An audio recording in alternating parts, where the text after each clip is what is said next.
പരിശുദ്ധാത്മാവേ സഹായക, നിരന്തരമെന്നെ സഹായിക്കണേ. നിത്യവും കൂടെ വസിക്കുന്നോനേ, അഭിഷേകത്തിൻ അഗ്നി നിറച്ചിടണേ.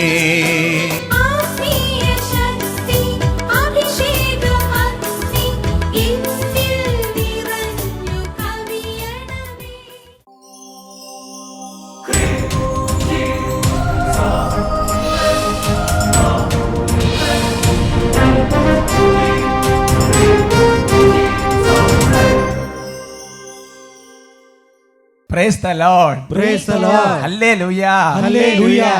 അഭിഷേകാഗ്നി വചന ശുശ്രൂഷയെ സംബന്ധിക്കുവാൻ കർത്താവിനാൽ പ്രത്യേകം തിരഞ്ഞെടുക്കപ്പെട്ട നിങ്ങളെയും നിങ്ങളുടെ കുടുംബങ്ങളെയും പരിശുദ്ധ അമ്മയുടെ വിമല ഹൃദയത്തിനും ഈശോയുടെ തിരുഹൃദയത്തിനും പ്രതിഷ്ഠിക്കുന്നു.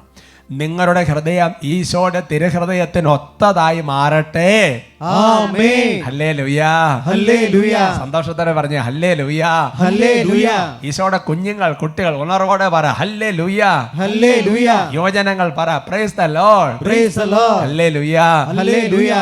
എല്ലാവരും പ്രത്യേകം സ്വാഗതം ചെയ്യാണ് വട്ടാലച്ചൻ്റെ കൂട്ടായ്മയിൽ. ഈശോയുടെ നാമത്തിൽ വലിയ സന്തോഷമാണ് ഈ ശുശ്രൂഷയിലേക്ക്. അഭിഷേകാഗ്നി വന്നിരുന്ന വലിയൊരു കുടുംബമാണ്.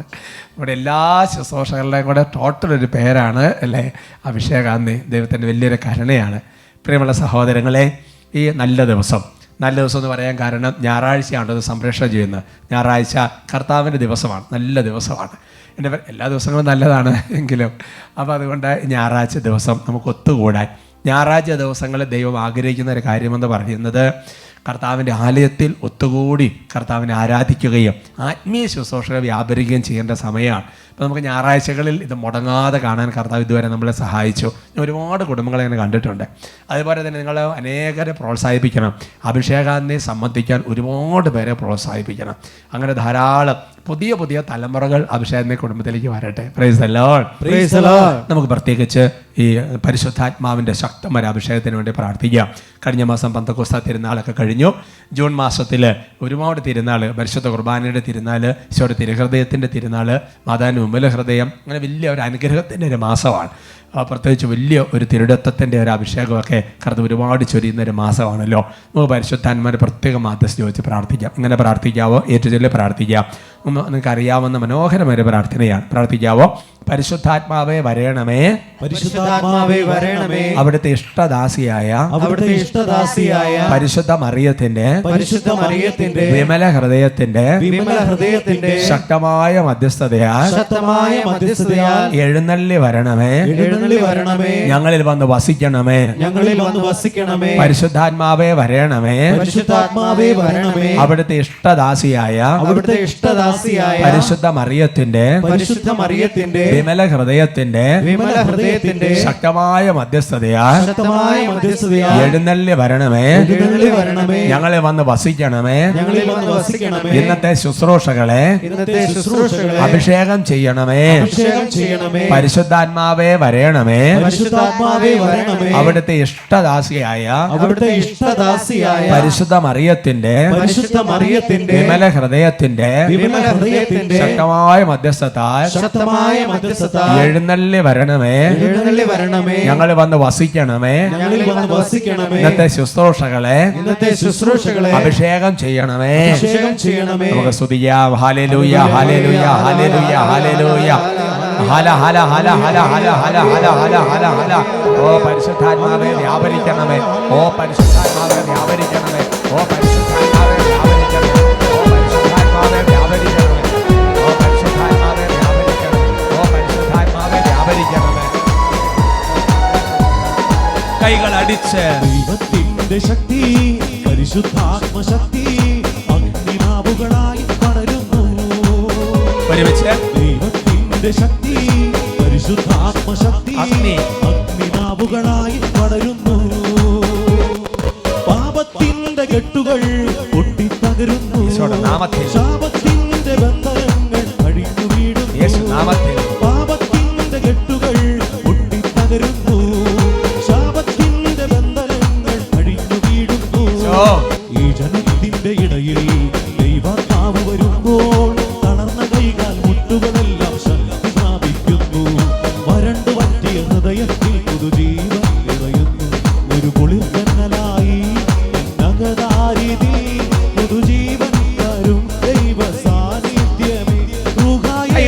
ഉയർത്തി കാറ്റായി വാ, റൂഹായേ പിതാവായി വാ, ചേർന്ന് റൂഹായേ വെണ്പ്രാവായി വാ, റൂഹാ എന്നിൽ നീ നിറവായി വാ, ദാഹിച്ച് റൂഹായേ നീ കാറ്റായി വാ, റൂഹായേ പിതാവായി വാ, റൂഹായേ വെണ്പ്രാവായി വാ, റൂഹാ എന്നിൽ നീ നിറവായി വാ.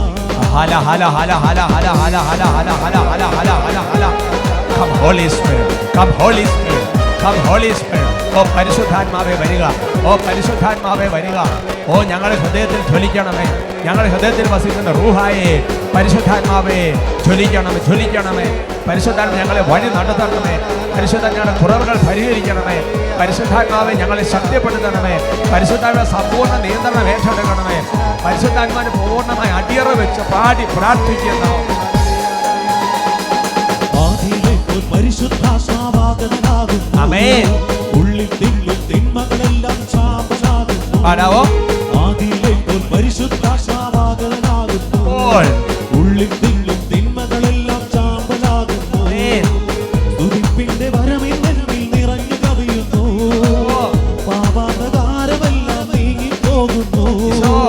സിഹിയോന്റെ മട്ടുപ്പാവിൽ അഗ്നിരന്നാവുകളായി ആഗതനായൊര പരിശുദ്ധാത്മാവേ, സിഹിയോന്റെ മട്ടുപ്പാവിൽ അഗ്നിരന്നാവുകളായി ആഗതനായൊര പരിശുദ്ധാത്മാവേ, കൈകൾ ഉയർത്തി നീ കാറ്റായി വാ, റൂഹായേ പിതാവായി വാ, റൂഹായേ വെണ്പ്രാവായി വാ, റൂഹാ എന്നിൽ നീ നിറവായി വാ, റൂഹായേ നീ കാറ്റായി വാ, റൂഹാ റൂഹായേ പിതാവായി വാ, റൂഹാ റൂഹായേ വെണ്പ്രാവായി വാ, റൂഹാ എന്നിൽ നീ നിറവായി വാ, ആമേൻ. റൂഹായേ റൂഹായേ റൂഹായേ റൂഹായേ ആവർത്തിച്ച് ആവർത്തിച്ച് റൂഹായേ റൂഹായേ റൂഹായേ റൂഹായേ റൂഹാ റൂഹായേ റൂഹായേ റൂഹായേ റൂഹായേ. ഹല ഹല ഹല ഹല ഹല ഹല ഹല ഹല ഹല ഹല ഹല. ഓ കർത്താവായ ദൈവമേ, കരങ്ങൾ ഉയർത്തി പൊന്നോമന മക്കളെ അനുഗ്രഹിക്കുകയാണ്. ഓരോരുത്തരും പരിശുദ്ധാത്മാവിന്റെ അഭിഷേകം ഉജ്ജ്വലിക്കട്ടെ. ഹല ഹല ഹല ഹല ഹല ഹല ഹല ഹല ഹല ഹല. ബാലിക ബാലന്മാർക്ക് വേണ്ടി പ്രാർത്ഥിക്കുന്നു, കോളേജുകളിലേക്ക് പോകുന്ന യുവതി യുവാക്കന്മാർക്ക് വേണ്ടി പ്രാർത്ഥിക്കുന്നു. ഓ പരിശുദ്ധാത്മാവേ, ഇവരെ ശക്തിപ്പെടുത്തണമേ, പരിശുദ്ധാത്മാവിനെ ബലപ്പെടുത്തണമേ, പരിശുദ്ധാത്മാവിനെ അഭിഷേകം ചെയ്യണമേ. ലോകത്തിന്റെ മാലിന്യം ഏൽക്കാതെ കാത്തു സൂക്ഷിക്കാൻ വലിയ വിശുദ്ധിയുടെ കവചം മക്കൾക്ക് നൽകണമേ എന്ന് പ്രാർത്ഥിക്കുന്നുണ്ട്. വിശുദ്ധി കൊണ്ട് പൊതിയണമേ, വിശുദ്ധി കൊണ്ട് പൊതിയണമേ, വിശുദ്ധി കൊണ്ട് പൊതിയണമേ. വചനത്തിൽ നിന്ന് ഇടം വലം തിരിയാതെ പിടിച്ചു നിൽക്കാൻ കർത്താവേ പ്രാർത്ഥിക്കുന്ന ഓരോ മക്കളെയും വചനം കൊണ്ട് പൊതിയണമേ. റൂഹായെ വചനം കൊണ്ട് പൊതിയണമേ, റൂഹായെ വചനം കൊണ്ട് പൊതിയണമേ. ഹല ഹല ഹല ഹല ഹല ഹല ഹല ഹല. സ്നേഹം കൊണ്ട് പൊതിയണമേ. ഓ സ്നേഹം ഉജ്ജ്വലിക്കട്ടെ കർത്താവ്. എളിമ കൊണ്ട് പൊതിയണം കർത്താവ്. എളിമയായി മാറട്ടെ കർത്താവ്, ശാന്തതയായി മാറട്ടെ കർത്താവ്, സ്നേഹമായി മാറട്ടെ കർത്താവ്, കൃപയായി മാറട്ടെ കർത്താവ്, വരദാനമായി മാറട്ടെ കർത്താവ്, അഭിഷേകമായി മാറട്ടെ കർത്താവ്, ശക്തിയായി മാറട്ടെ കർത്താവ്. ഹല ഹല ഹല ഹല ഹല ഹല ഹല. യേശുവ ആരാധന ആരാധന, സ്വയ ആരാധന ആരാധന, സ്വയ ആരാധന, സ്വയ ആരാധന, സ്വയ ആരാധന, സ്വയ ആരാധന. പരിശുദ്ധ അമ്മേ, അമ്മ ഞങ്ങൾക്ക് വേണ്ടി പ്രാർത്ഥിക്കണം. ചിതറിപ്പോയ അപ്പസ്തോലന്മാരെ ഒരുമിച്ച് കൊട്ടി പന്തക്കസ്തയ്ക്ക് ഒരുക്കിയ പരിശുദ്ധ അമ്മേ, ഓരോ ദിവസവും ഞങ്ങളെ ഒരുക്കണമേ. നന്മ നിറഞ്ഞ മറിയമേ സ്വസ്തി, കർത്താവ് അങ്ങയോട് കൂടെ സ്ത്രീകളിൽ അങ്ങ് അനുഗ്രഹിക്കപ്പെട്ടവളാവും. അങ്ങയുടെ ഉദരത്തിൻ ഫലമായി ഈശോ അനുഗ്രഹിക്കപ്പെട്ടവനാണ്. പരിശുദ്ധ മറിയമേ തമ്പുരാൻ്റെ അമ്മേ, പാപികളായ ഞങ്ങൾക്ക് വേണ്ടി ഇപ്പോഴും ഞങ്ങളുടെ മരണസമയത്തും തമ്പുരാനോട് അപേക്ഷിച്ചു കൊള്ളണമേ. ആമേൻ. Praise the Lord. Praise the Lord. ഹല്ലേലൂയ. ഹല്ലേലൂയ. നമുക്കിരിക്കാം. ഇന്ന് നമ്മൾ ചിന്തിക്കുന്ന വിഷയം ചാടിക്കേറി പറയരുത്, തടയരുത്. ഒരുമിച്ച് പറയാം ഹല്ലേലൂയ. ഹല്ലേലൂയ. നിങ്ങൾക്കത് പറയുമ്പോൾ തന്നെ നല്ലൊരു സന്തോഷം അനുഭവപ്പെട്ടെന്ന് എനിക്കറിയാം. നമ്മുടെ എല്ലാവരുടെയും ജീവിതത്തിൽ സംഭവിക്കാൻ സാധ്യതയുള്ള ഒരു വിഷയമാണ്. ആവശ്യമില്ലാത്ത എല്ലായിടത്തും ചാടി കയറി ഓരോന്ന് പറയും, അല്ലെങ്കിൽ ചാടി കയറി തടസ്സം പറയും. പറഞ്ഞു കഴിഞ്ഞിട്ട് അല്ലെങ്കിൽ ചെയ്ത് കഴിഞ്ഞിട്ടൊക്കെ നമ്മൾ പലപ്പോഴും ഓർക്കും, വേണ്ടായിരുന്നു, എന്തിനത് പറയാൻ വേണ്ടി പോയത്, എന്തൊരു കഷ്ടമാണ് എന്നൊക്കെ പലപ്പോഴും നമ്മളെ തന്നെ കുറ്റപ്പെടുത്തുന്ന അനുഭവങ്ങളിലൂടെയൊക്കെ നമ്മൾ കടന്നു പോകാൻ സാധ്യതയുണ്ട്. എന്നാൽ എത്ര ഇങ്ങനത്തെ അനുഭവം ഉണ്ടായാലും നമ്മളെന്നാൽ മിണ്ടാണ്ടിരിക്കുകയില്ല. ഇത് നമ്മുടെ ജീവിതത്തിൻ്റെ ഒരു അനുഭവമാണ്. എൻ്റെ പ്രിയപ്പെട്ട സഹോദരങ്ങളെ, വചനത്തിൻ്റെ വെളിച്ചത്തിൽ ഇതിനെക്കുറിച്ച് പരിചിന്തനം നടത്തുന്നത് നമുക്ക് വലിയ സമാധാനം തരും. വചനമാണ് നമ്മളെ പിടിച്ചു നിർത്തുന്നത്, വചനമാണ് നമ്മൾ രൂപപ്പെടുത്തുന്നത്, വചനമാണ് നമ്മളെ മാനസാന്തരപ്പെടുത്തുന്നത്, വചനമാണ് വഴി കാണിച്ചു തരുന്നത്. എല്ലാം വചനം, അതിന് ഈശോയാണ്. അപ്പസ്തോല പ്രവർത്തനങ്ങളിൽ 11-ാമത്തെ അധ്യായത്തിൽ അതിൻ്റെ 17-ാമത്തെ തിരുവചനം, ആക്ട്സ് ചാപ്റ്റർ 11:17. സ്ക്രീനിൽ വചനം വരുന്നത് നിങ്ങൾക്ക് നല്ല സന്തോഷമാണല്ലോ. എല്ലാവരും കൂടി ചേർന്ന് വചനം ഉറക്കെ വായിക്കണം. നമ്മൾ ആയിരിക്കുന്ന സ്ഥലത്ത് നിന്ന് വചനം വായിക്കുന്നത് കേൾക്കുന്നത് തന്നെ വലിയൊരു അഭിഷേകമാണ്. നാം യേശുക്രിസ്തുവിൽ വിശ്വസിച്ചപ്പോൾ ദൈവം നമുക്ക് നൽകിയ അതേ ദാനം അവർക്കും അവിടുന്ന് നൽകിയെങ്കിൽ ദൈവത്തെ തടസ്സപ്പെടുത്താൻ ഞാൻ ആരാണ്? സന്തോഷത്തോടെ പറയാം ഹല്ലേലൂയ. ഹല്ലേലൂയ. എൻ്റെ പ്രിയപ്പെട്ട സഹോദരൻ്റെ പശ്ചാത്തലം ഞാൻ നിങ്ങളോട് പറയാം. അതായത് വിശുദ്ധ പത്രോസ്ലീഹ കർത്താവിൻ്റെ ദൂതൻ്റെ പ്രത്യേകമായ നിർദ്ദേശപ്രകാരം കൊർന്നേലിയസ് അല്ലെങ്കിൽ വിജാതരുടെ അടുക്കലേക്കൊക്കെ അയക്കപ്പെടുകയാണ്. ഒരു പ്രത്യേക ദർശനം കാണുന്നു, ഒരു വിരിപ്പൊക്കെ താഴേക്ക് വരുന്ന ദർശനം, പല ജീവികൾ അതിനകത്തുണ്ട്, അതിന് വ്യാഖ്യാനമൊക്കെ കിട്ടുന്നു. കറക്റ്റ് സമയത്ത് ചില ആൾക്കാർ അന്വേഷിക്കാൻ വേണ്ടി വരുന്നു. ദൈവമാണ് പറഞ്ഞ് ഞാനാണ് അവരെ അയച്ച് ധൈര്യമായി പോകുക എന്ന് പറയുന്നു. അങ്ങനെ ഈ ഭവനത്തിൽ ചെല്ലുന്നു. അപ്പോൾ അവരോട് ചോദിക്കുകയാണ്, എന്താണ് നിങ്ങൾ എന്നെ വിളിച്ചത്? അപ്പോൾ അവർ പറയുകയാണ്, ഇന്ന ഭവനത്തിൽ പത്രോസ് എന്ന് പറയുന്ന ഒരാളുണ്ട്, അവനെ വിളിക്കുക, അപ്പോൾ രക്ഷയുടെ കാര്യങ്ങൾ അങ്ങനത്തെ ഒരുപാട് കാര്യങ്ങൾ പറയുമെന്ന് പറഞ്ഞു. അങ്ങനെയാണ് വിളിച്ചത്. അപ്പോൾ പത്രോസിലേക്ക് മനസ്സിലായി പരിശുദ്ധാത്മാവിൻ്റെ പ്രവർത്തനമാണിത്. ഉടനെ പത്രോസിലേക്ക് അവിടെ നിന്ന് ഈശോയെക്കുറിച്ചുള്ള എല്ലാ കാര്യങ്ങളും, പഴയ നിയമം തുടങ്ങിയ പല കാര്യങ്ങളും വിവരിക്കുകയാണ്. അങ്ങനെ വിവരിച്ച് പ്രാർത്ഥിച്ചുകൊണ്ടിരുന്നപ്പോൾ സംഭവിച്ച കാര്യമെന്ന് പറയുന്നത് എന്താണെന്ന് ചോദിച്ചു കഴിഞ്ഞാൽ ദൈവത്തിൻ്റെ വചനം പഠിപ്പിക്കുകയാണ്. പത്രോസ് പ്രസംഗിച്ചു കൊണ്ടിരുന്നപ്പോൾ പരിശുദ്ധാത്മാവ് അവരുടെ മേൽ വന്നു, റൂഹ അവരുടെ മേൽ എഴുന്നള്ളി വന്നു. എൻ്റെ പ്രിയപ്പെട്ട സഹോദരങ്ങളെ, മാമോസ സ്വീകരിച്ച നിർബന്ധമില്ല എന്ന് പറഞ്ഞു കഴിഞ്ഞാൽ അവർ ആദ്യമായിട്ട് വചനം കേൾക്കുകയാണ്. അപ്പോൾ പരിശുദ്ധാത്മാവ് വരികയാണ്. അപ്പോൾ ഈ പത്രോസ്ലീഹ ഇങ്ങനെ വിജാതരുടെ അടുത്ത് പോയെന്നും, അല്ല എന്നുണ്ടെങ്കിൽ ഇങ്ങനത്തെ പല കാര്യങ്ങളും സംഭവിച്ചെന്നും, അല്ല എന്നുണ്ടെങ്കിൽ അങ്ങനെയുള്ള ആൾക്കാർ പരിച്ഛേദന സ്വീകരിക്കാത്ത ആൾക്കാരോടൊക്കെ ഇങ്ങനെയൊക്കെ പറഞ്ഞെന്നും, അല്ലെങ്കിൽ യഹൂദരുടെ തന്നെ ഭയങ്കര അഭിപ്രായ ഭിന്നതകളുണ്ടായി. അപ്പോൾ പത്രോസ്ലീഹ തിരിച്ചു വന്നു കഴിഞ്ഞപ്പോൾ പത്രോസ്ലീഹൻ അവരെല്ലാവരും ക്വസ്റ്റ്യൻ ചെയ്യുകയാണ്, നീ എന്തിനാണ് അങ്ങനെയുള്ളടത്ത് പോയത്? അങ്ങനെ പോകാൻ പാടുണ്ടോ? അവരോട് ഭക്ഷണം കഴിക്കാൻ പാടുണ്ടോ? നമുക്കൊരു നിലയും വിലയില്ലേ? അങ്ങനെ അവർക്കൊക്കെ ഇങ്ങനെ ദൈവകൃപ എങ്ങനെ കിട്ടുന്നത് എന്നൊക്കെ പറഞ്ഞുകൊണ്ട് ഭയങ്കര ഡയലോഗുകൾ വിടുകയാണ്. ആ ഡയലോഗുകൾ വിടുന്ന സമയത്ത് പത്രോസ്ലീഹ എല്ലാം കാര്യക്ഷമമായിട്ടൊന്ന് വിശദീകരിച്ചു. അങ്ങനെ വിശദീകരിച്ച് ഉണ്ടായ സംഭവം മുഴുവൻ ഇവരോട് പറഞ്ഞു കേൾപ്പിക്കുകയാണ്. അങ്ങനെ പറഞ്ഞ് ഞാനങ്ങനെ പോകാൻ വിചാരിച്ചു, ഇതാണ് എൻ്റെ പശ്ചാത്തലം. ദൈവത്തെ ദൂതൻ വന്ന് പറഞ്ഞു, അവിടെയും ദൂതൻ ചെന്ന് പറഞ്ഞു, പിന്നെ നമ്മളിങ്ങനെ പോകാതിരിക്കും. ചെന്ന് കഴിഞ്ഞാൽ ഞാൻ ഈശോയെക്കുറിച്ച് പറഞ്ഞ സമയത്ത് അവരുടെ മേൽ പരിശുദ്ധാത്മാവ് വന്നു. എന്നിട്ടാണ് പത്രോസ്ലീഹ ഇപ്പോൾ പറയുന്ന വചനം. അതായത് നമുക്ക് നൽകിയ, നമ്മൾ യേശുക്രിസ്തുവിൽ വിശ്വസിച്ച് കഴിഞ്ഞപ്പോൾ നമുക്ക് നൽകിയ അതേ ദാനം ഈ വചനം കേട്ടുകൊണ്ടിരുന്നപ്പോൾ ഈ മനുഷ്യർക്ക് ദൈവം നൽകിയെങ്കിൽ അവരെ തടസ്സപ്പെടുത്താൻ ഞാൻ ആരാണ്? അതിൻ്റെ അർത്ഥം എന്നാ എൻ്റെ പ്രിയപ്പെട്ട സഹോദരങ്ങളെ, നമ്മൾ ചാടിക്കേറി പറയുന്ന പല വാക്കുകളും ദൈവത്തെയാണ് തടസ്സപ്പെടുത്താൻ വേണ്ടി നോക്കുന്നത്. അവരുടെ മനോഭാവത്തിൽ മാറ്റം വരികയാണ്, അവരുടെ ചിന്തയിൽ ഭയങ്കര വ്യത്യാസം വരുവാണ്. അങ്ങനെയാണോ എന്ന് പറഞ്ഞുകൊണ്ട് അവർ വേറൊരു ലെവലിലേക്ക് അവരുടെ ചിന്തകളെല്ലാം മാറുകയാണ്. ഒരുമിച്ച് പറഞ്ഞു ഹല്ലേലൂയ. ഹല്ലേലൂയ. അതാ പറയുന്നത് എൻ്റെ പ്രിയപ്പെട്ട സഹോദരങ്ങളെ, ദൈവഹിതമാണോ എന്ന് നോക്കാതെ നമ്മൾ ചാടി കയറി ഓരോ ഡയലോഗ് വിടുന്നത് നമുക്ക് തന്നെ ഒരു കെണിയായിട്ട് വരും.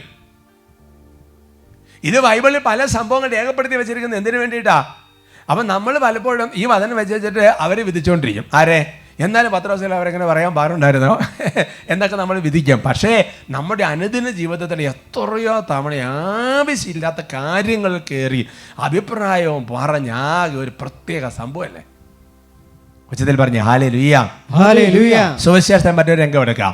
വിശുദ്ധ മർക്കോസിന്റെ സുവിശേഷം 9-ാമത്തെ അധ്യായത്തിന്റെ 38-ാം തിരുവചനമാണ്. യോഹന്നാൻ അവനോട് പറഞ്ഞു, ഗുരു, നിന്റെ നാമത്തിൽ പിശാചുക്കളെ പുറത്താക്കുന്ന ഒരാളെ ഞങ്ങൾ കണ്ടു. ഞങ്ങൾ അവനെ തടഞ്ഞു, കാരണം അവൻ നമ്മളെ അനുഗമിച്ചില്ല. ഒരുമിച്ച് പറഞ്ഞു ഹല്ലേലൂയ, ഹല്ലേലൂയ. അതായത് ഈ ശിഷ്യന്മാർ ശുശ്രൂഷയ്ക്ക് വേണ്ടി അയക്കപ്പെട്ട് കഴിഞ്ഞപ്പോൾ സ്നാപകന്മാരുടെ ശിഷ്യന്മാർ അവിടെയുണ്ട്, അല്ലെങ്കിൽ പല ആൾക്കാരുണ്ട്. അവരൊക്കെ എന്താ അറിയാവോ, അല്ലെങ്കിൽ യേശുവിനെ കുറിച്ചൊക്കെ കേട്ടറിഞ്ഞ് യേശുവിൻ്റെ നാമത്തിൽ പ്രവർത്തിച്ച് രോഗികളെ സുഖപ്പെടുന്ന പിശാചുക്കളെ ബഹിഷ്കരിക്കുന്ന ഒരാളെ കണ്ടു. അവ കൊണ്ടേ അറിഞ്ഞേ, അല്ലെങ്കിൽ സ്ലേഹന്മാര് യോഹന്നാൻ സ്ലീഹ പറയാം, നീ ഞങ്ങളോട് പറയണം, ഞങ്ങളുടെ ടാർഗറ്റിൻ്റെ ഉള്ളിൽ നിൽക്കണം, വരണം, ഇതിൻ്റെ ഒരു ക്രമീകരണമൊക്കെ ഉണ്ട്, നിങ്ങളുടെ ഒറ്റയ്ക്ക് നടന്നാൽ പോരാ എന്ന് പറഞ്ഞ് വിളിച്ചു കഴിഞ്ഞപ്പോൾ അവൻ വന്നില്ല, അവൻ അനുഗമിച്ചില്ല. ഉടനെ ഞങ്ങൾ അവനെ തടയുന്നു. അങ്ങനെയാണെന്നുണ്ടെങ്കിൽ നീ പരിപാടി നടക്കുകയല്ല. ഇനി ചിന്തിച്ച് നോക്കിയ എൻ്റെ സഹോദരങ്ങളെ, ഈശോയുടെ പ്രതികരണം നോക്ക്. മർക്കോസ് ശേഷം 9-ാമത്തെ അധ്യായത്തിൻ്റെ ബാക്കി വാക്യങ്ങൾ 39-40 തിരുവചനങ്ങൾ. യേശു പറഞ്ഞു, അവനെ തടയേണ്ട. ഒരുവനെ എൻ്റെ നാമത്തിൽ അത്ഭുത പ്രവൃത്തി ചെയ്യാനും ഉടനെ എന്നെക്കുറിച്ച് ദൂഷണം പറയാനും സാധിക്കുകയില്ല. നമുക്കെതിരല്ലാത്തവൻ നമ്മുടെ പക്ഷത്താണ്. പറഞ്ഞേ ഹല്ലേലൂയ, ഹല്ലേലൂയ. നമുക്കെതിരല്ലാത്തവൻ നമ്മുടെ പക്ഷത്താണ്. അപ്പോൾ സത്യത്തിൽ എൻ്റെ സഹോദരങ്ങൾ, അപ്പസ്തോലന്മാരുടെ കൺസെപ്റ്റുകൾക്ക് നേരെ ഓപ്പോസിറ്റാണ് ഈശോയുടെ പ്രതികരണം. അതാ പറയുന്നത്, നമ്മൾ ചാടി കയറി ഓരോന്ന് പറയരുത്, ചാടി കയറി നമ്മൾ വെറുതെ തടസ്സം ഉണ്ടാക്കുകയും ചെയ്യരുത് എന്ന് പറഞ്ഞാൽ, ഞാൻ മനസ്സിലാക്കുന്നതനുസരിച്ച് നമ്മൾ ദൈവത്തെക്കുറിച്ചും പരിശുദ്ധാത്മാവിൻ്റെ പ്രവർത്തനങ്ങളെക്കുറിച്ചും നമ്മൾ നമ്മുടേതായ ഒരു കൺസെപ്റ്റൊക്കെ ഉണ്ടാക്കി വെക്കും. ചില ആൾക്കാർക്ക് ദൈവത്തെക്കുറിച്ചുള്ള കൺസെപ്റ്റ് പോലും കറക്റ്റ് അല്ല. അതുകൊണ്ട് അവരുടെ ഉള്ളിൽ അവരുണ്ടാക്കി വെച്ചിരിക്കുന്ന ഒരു വിഗ്രഹമുണ്ട്. അവരുണ്ടാക്കി വെച്ചിരിക്കുന്ന ദൈവസങ്കല്പം എന്ന് പറയുന്ന ഒരു വിഗ്രഹമാണ്. അതുകൊണ്ട് ആ വിഗ്രഹം മാറണം. നമ്മളൊരു ഫ്രെയിം ഉണ്ടാക്കി വെച്ചിട്ട് ആ ഫ്രെയിമിൻ്റെ ഉള്ളിലൂടെ പരിശുദ്ധാത്മാവിനോട് പ്രവർത്തിക്കുക എന്ന് പറഞ്ഞാൽ എങ്ങനെ നടക്കും അല്ലേ? അതുകൊണ്ട് നമ്മൾ ചെയ്യേണ്ട കാര്യമെന്ന് പറയുന്നത് വളരെ ശ്രദ്ധ വേണം. അതാണ് ചാടിക്കേറി പറയരുത്, ചാടിക്കേറി വെറുതെ തടസ്സം ഉണ്ടാക്കുകയും ചെയ്യരുത്. അവസാനം ന്യായവിധിക്ക് നിൽക്കുന്ന സമയത്ത് ചിന്തിച്ച് സംഭവിക്കാൻ പോകുന്ന സംഗതി എന്താ? അപ്പൊ ആദ്യം നോക്കേണ്ടത് ഈശോയുടെ മനസ്സെന്താന്ന് നോക്കണം. പറഞ്ഞ ഹല്ലേലൂയ, ഹല്ലേലൂയ. പറഞ്ഞ ഹല്ലേലൂയ, ഹല്ലേലൂയ. ഇവിടെ അപ്പസ്തോലന്മാർ എന്തായാലും പറഞ്ഞു കഴിഞ്ഞിട്ട് തിരിച്ചു വന്നതിന് ശേഷം ഈശോയുടെ മനസ്സ് എന്തൊക്കെയാന്നൊക്കെ നോക്കി. അപ്പോൾ സംഗതി ക്ലിയർ അല്ലാന്ന് മനസ്സിലായി, അടുത്ത പ്രാവശ്യം ശരിയായിട്ടുണ്ടാവും. അങ്ങനെയല്ല, നമ്മൾ പ്രതികരിക്കുന്നതിന് മുമ്പും നമ്മൾ പറയുന്നതിന് മുമ്പും നമ്മളെ തടസ്സപ്പെടുന്നതിന് മുമ്പും ആദ്യം തന്നെ ഈശോയുടെ ഹിതം നോക്കണം, ഈശോയുടെ മനസ്സ് നോക്കണം. വിശുദ്ധ മത്തായിയുടെ ശേഷം 3-ാമത്തെ അധ്യായത്തിൽ അതിന് 14-15 തിരുവചനം. Gospel saint Matthew chapter 3 verse 14 and 15. ഞാൻ നിന്നിൽ നിന്ന് സ്നാനം സ്വീകരിക്കേണ്ടിയിരിക്കെ നീ എൻ്റെ അടുത്തേക്ക് വരുന്നുവോ എന്ന് ചോദിച്ചുകൊണ്ട് യോഹന്നാൻ അവനെ തടഞ്ഞു. എന്നാൽ യേശു പറഞ്ഞു, ഇപ്പോൾ ഇത് സമ്മതിക്കുക, അങ്ങനെ സർവ്വനീതിയും പൂർത്തിയാക്കുക, അത് നമുക്ക് ഉചിതമാണ്. അവൻ സമ്മതിച്ചു. പറഞ്ഞ ഹല്ലേലൂയ, ഹല്ലേലൂയ. അപ്പൊ ശരിക്കും പറഞ്ഞാൽ സ്നാപക യോഹന്നാന്റെ അടുക്കൽ ഈശോ സ്നാനം സ്വീകരിക്കാൻ വേണ്ടി ചെല്ലുന്നതാണ് പശ്ചാത്തലം. അപ്പോൾ സ്നാപക യോഹന്നാൻ പറയാണ്, ഞാൻ അങ്ങിൽ നിന്ന് സ്നാനം സ്വീകരിക്കേണ്ടിയിരിക്കെ അങ്ങ് എന്നിൽ നിന്ന് നെവർ പറ്റിയല്ല, തടയുകയാണ്. ഈശോ പറയാം, ഇപ്പോഴത്തെ ദൈവഹിതം ഇതാണ്. അപ്പൊ തന്നെ സമ്മതിച്ചു. അതുകൊണ്ടാണ് എൻ്റെ പ്രിയപ്പെട്ട സഹോദരങ്ങൾ, ഏതൊരു കാര്യം പറയുന്നതിന് മുൻപും ഏതൊരു കാര്യത്തിൽ നമ്മൾ അതിൻ്റെ നിർണായക തീരുമാനം എടുക്കുന്നതിന് മുമ്പും ഇത് ദൈവഹിതമാണോ എന്ന് ഒരുപാട് ആലോചിച്ചിട്ട് ചെയ്യാവുള്ളൂ. അതുകൊണ്ട് വിശുദ്ധ പൗസ്തീന പറയുന്നത്, നമുക്ക് ഒരുപാട് ഇങ്ങനെ ബളോ എന്ന് പറഞ്ഞുകൊണ്ട് ഇങ്ങനെ വാചാലമായി സംസാരിക്കുന്ന ഒരു ആത്മാവിന് ദൈവഹിതം മനസ്സിലാക്കാൻ പറ്റുകയില്ല. ദൈവഹിതമാണോ അല്ലയോ എന്ന് ചോദിക്കാതെ ചിന്തിക്കാൻ നമ്മൾ ചാടി കയറി നമ്മുടെ അഭിപ്രായങ്ങൾ പറയുകയും ചെയ്യും, ഒരുപാട് പ്രശ്നങ്ങൾ നമ്മൾ ഉണ്ടാക്കുകയും ചെയ്യും. അതുകൊണ്ടാണ് കുറച്ച് കാര്യം നിശബ്ദത പാലിക്കണം. നിശബ്ദമായ ആത്മാവിൽ ദൈവാത്മാവ് സംസാരിക്കും. എല്ലാത്തിനും ചാടി കയറി ഇങ്ങനെ പറയാൻ നിൽക്കരുത്. ലൂക്കായുടെ വിശേഷത്തിന് അടുത്ത രംഗം നിങ്ങൾ ശ്രദ്ധയിൽപ്പെടുത്താം. 9-ാമത്തെ അധ്യായത്തിലാണ് 53 മുതൽ 56 വരെയുള്ള വാക്യങ്ങളിൽ ഇതിന് തത്തുല്യമായ മറ്റൊരു രംഗമുണ്ട്.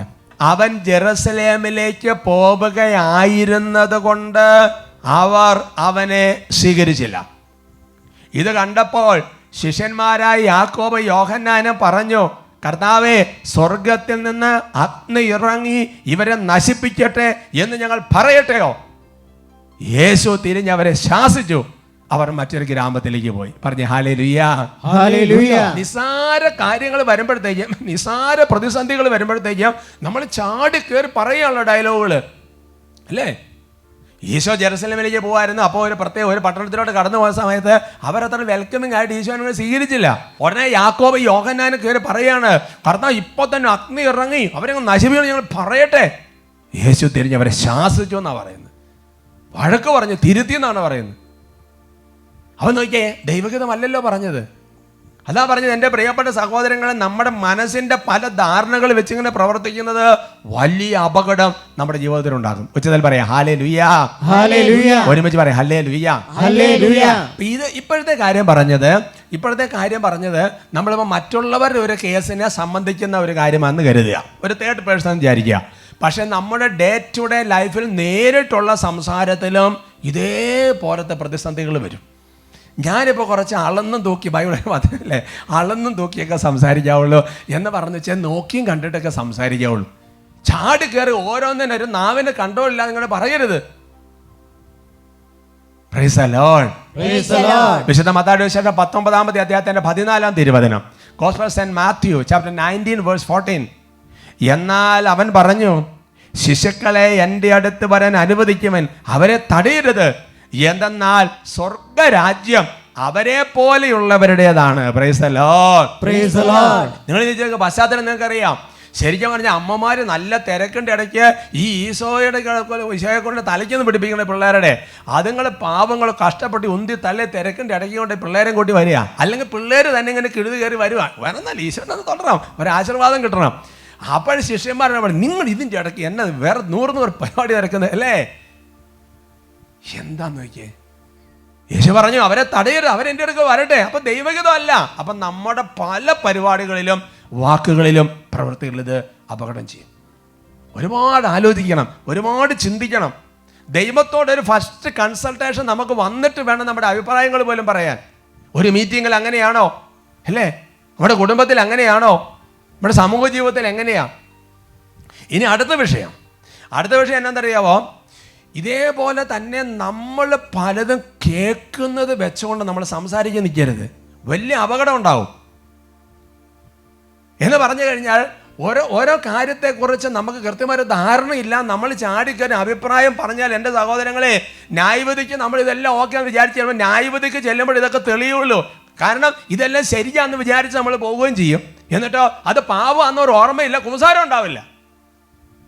ഇപ്പൊ ബൈബിളിൽ കണ്ട കേസുകളിലെല്ലാം ഈശോ തന്നെ നേരിട്ട് ഇടപെട്ടത് കൊണ്ട് ഇതെല്ലാം തെറ്റാന്ന് മനസ്സിലായി. ഇത് ഇടപെട്ടില്ലായിരുന്നെങ്കിലോ എന്ന് പറയുന്നത് പോലെ തന്നെയാണ് നമ്മുടെ ജീവിതത്തിൽ നമ്മൾ ചെയ്തു കൂട്ടുന്ന ഒരുപാട് കേസിൽ നമ്മൾ ശരിക്കും എല്ലാം മുഴുവൻ കുമ്പസാരം നടത്തി എല്ലാം ക്ലിയർ ആയെന്ന് പറഞ്ഞ് മുകളിൽ ചെല്ലുന്ന സമയത്തായിരിക്കും ഇതാ അടുത്തൊരു 100 കേസ് വേറെ ഉള്ളത് അല്ലേ? വിശുദ്ധ യോഹന്നാന്റെ സുവിശേഷം 7-ാമത്തെ അധ്യായത്തിന്റെ 51-ാം തിരുവചനം, ഒരുവന് പറയാനുള്ളത് ആദ്യം കേൾക്കാതെയും അവൻ എന്താണ് ചെയ്യുന്നതെന്ന് അറിയാതെയും അവനെ വിധിക്കാൻ നമ്മുടെ നിയമം അനുവദിക്കുന്നുണ്ടോ? പറയാ hallelujah. Hallelujah. Price the Lord. Praise the Lord. എന്ന് പറഞ്ഞാൽ ഈശോയെ വധിക്കണം, ഈശോയെ നശിപ്പിക്കുന്ന ഗൂഢാലോചനയൊക്കെ നടക്കുന്ന സമയത്ത് ബൈബിൾ നല്ല ശക്തമായ 2 ആൾക്കാരാണ്, അരിമത്തിയക്കാരൻ ജോസഫും പിന്നെ നമ്മുടെ നിക്കോദെമോസും. അവരാണല്ലോ അവസാന കാലഘട്ടത്തിൽ തുടക്കത്തിൽ ഈശോനെ പണ്ട് പരിചയപ്പെട്ടു, അവസാന ഈശോയുടെ ആ ശവസംസ്കാരത്തിനും ആ സമയത്തൊക്കെ ഉണ്ടായിരുന്നവർ. അപ്പം അവർക്ക് അവരുടെ ചില ബോധ്യങ്ങൾ കാഴ്ച. അപ്പം പറയാണ്, ഒരുവന് പറയാനുള്ളത് ആദ്യം കേൾക്കാതെയും അല്ലേ, അവൻ എന്താണ് ചെയ്യുന്നത് അറിയാതെ അവനെ വിധിക്കാൻ നമ്മുടെ നിയമം അനുവദിക്കുന്നുണ്ടോ? നമുക്ക് എങ്ങനെയാ, ആരെങ്കിലും എന്തെങ്കിലും ഒന്ന് പറഞ്ഞത് കേട്ട് കഴിഞ്ഞാൽ നമ്മൾ പിന്നെ അതിൻ്റെ മേൽ നമ്മുടെ അഭിപ്രായ പ്രകടനം നടത്തുക. ആദ്യം ചെയ്യേണ്ട കാര്യം എന്താ? ബൈബിളിൽ പറഞ്ഞിരിക്കുന്നതിൽ ആദ്യം ചെയ്യേണ്ട കാര്യങ്ങൾ ആദ്യം ചെയ്യണം. ദൈവത്തിൻ്റെ രാജ്യവും നീതി അന്വേഷിക്കുക, ആദ്യം ചെയ്യേണ്ട കാര്യമാണ്. ബലിയർപ്പിക്കാൻ പോകുന്നതിന് ആദ്യം ക്ഷമിക്കണം, അത് ആദ്യം ചെയ്യേണ്ട കാര്യമാണ്. എന്ന് പറയുന്നത് പോലെ തന്നെ ഏതെങ്കിലും ഒരു കാര്യം കേട്ട് ഒരു തേർഡ് പേഴ്സൺ വന്ന് പറഞ്ഞു കഴിയുമ്പോൾ ഇതിനകത്തൊരു ക്ലാരിറ്റി വരുത്തണം. അതാണ് ആദ്യം ഒരുവന് പറയാനുള്ളത്. എന്താണെന്ന് അവൻ്റെ നിന്ന് കേൾക്കാതെ ആദ്യം തന്നെ വഴക്കും ബഹളവും പരിപാടികളും അല്ലേ? ചിന്തിച്ചു നോക്കിയേ. പ്രഭാഷകന്റെ പുസ്തകത്തിൽ 19-ാമത്തെ അധ്യായത്തിൽ 13 മുതൽ 18 വരെയുള്ള വാക്യങ്ങൾ പഠിപ്പിക്കുകയാണ്. നീ കേട്ട കാര്യം സ്നേഹിതനോട് നേരിട്ടൊന്ന് ചോദിക്കുക. അവനത് ചെയ്തിട്ടില്ലായിരിക്കാം. ചെയ്താൽ തന്നെ മേലങ്ങനെ ചെയ്യാതിരിക്കട്ടെ. അയൽക്കാരോട് നേരിട്ട് ചോദിക്കുക. അവനത് പറഞ്ഞിട്ടില്ലായിരിക്കാം. പറഞ്ഞാൽ തന്നെ മേലങ്ങനെ പറയാതിരിക്കട്ടെ. സ്നേഹിതനോട് ചോദിക്കുക. അത് മിഥ്യാപവാദമായിരിക്കും. കേൾക്കുന്നതെല്ലാം വിശ്വസിക്കരുത്. ആർക്കും തെറ്റ് പറ്റാം. നാവ് കൊണ്ട് ഒരിക്കലും പാപം ചെയ്യാത്ത ആരെങ്കിലും ഉണ്ടോ? അയൽക്കാരനെ ഭീഷണിപ്പെടുത്തുന്നതിന് മുമ്പ് അവനുമായിട്ടൊന്ന് സംസാരിക്കാദ്യം. പ്രഭാഷണം 18:19 കാര്യം ഗ്രഹിച്ചതിന് ശേഷം സംസാരിക്കുക. പ്രഭാഷണം 11:7 അന്വേഷിച്ചറിയാതെ കുറ്റം ആരോപിക്കരുത്. ആദ്യം ആലോചന പിന്നെ ശാസനം. നമുക്ക് നേരെ തിരിച്ചാ. ആദ്യം ശാസനം പിന്നെ ആലോചന പിന്നെ കുമ്പസാരം. അതിന് ഓർഡർ തിരിച്ചിടണം. Praise the Lord. Praise the Lord. ഹല്ലേലൂയ. ഹല്ലേലൂയ. അതുകൊണ്ട് പ്രിയപ്പെട്ട സഹോദരങ്ങളെ, ചാടി കയറി പറയരുത്, തടയരുത്. കർത്താവിന് പ്രത്യേക കൃപ ചോദിക്കണം. ഇതുവരെ ചെയ്തതിനെ കുറിച്ച് അനുദപിക്കണം. ഇനി ഓരോന്ന് പറയുമ്പോൾ നന്നായിട്ട് ആത്മാവിനോട് ആലോചിച്ചിട്ട് വേണം ചെയ്യാൻ. ഈശോ അനുഗ്രഹിക്കട്ടെ.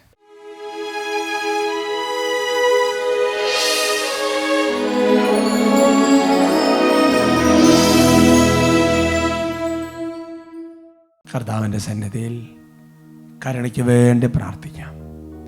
ബൈബിളിൽ ദൈവത്തിന് കൊടുത്തിരിക്കുന്ന വിശേഷണങ്ങൾ ഏറ്റവും കൂടുതലുള്ളത് അവിടുന്ന് കാരുണ്യവാനാണ്, അവിടുന്ന് ക്ഷമാശീലനാണ്, അവിടുന്ന് അനുകമ്പയുള്ളവനാണ്, അവിടുന്ന് മറക്കുന്നവനാണ്, അവിടുന്ന് പൊറുക്കുന്നവനാണ്. കർത്താവിന് സന്നിധി നമുക്ക് പ്രാർത്ഥിക്കാം. പ്രിയമുള്ള സഹോദരങ്ങളെ, നമ്മുടെ ജീവിതം വചനത്തിനനുസരിച്ച് കൊണ്ടുവരുമ്പോൾ ബാക്കിയെല്ലാം തന്നെ ക്രമീകരിക്കപ്പെടും. ഇത് സത്യമാണ്. ഈ ആരാധനയിൽ ഈ നാവിൻ്റെ മേഖലകളിൽ, ചിന്തയിൽ നിന്ന് നാവിലേക്ക് വാക്ക് വന്ന് ഒരു മേഖലയിൽ വലിയൊരു വിടുതലിന് വേണ്ടി പ്രാർത്ഥിക്കുകയാണ്. ദൈവം ഒരുപാട് തവണ ദൈവമേ അങ്ങയോട് ആലോചിക്കാതെ വെറുതെ ചാടിക്കൊരു അഭിപ്രായം പറഞ്ഞ് ഒരുപാട് മേഖലകളിൽ ദൈവത്തിൻ്റെ തടസ്സം നടത്തി ഒരുപാട് മേഖല വീഴ്ച വന്നിട്ടുണ്ട്. കർത്താവ്, ഞങ്ങൾ പ്രാർത്ഥിക്കുകയാണ്.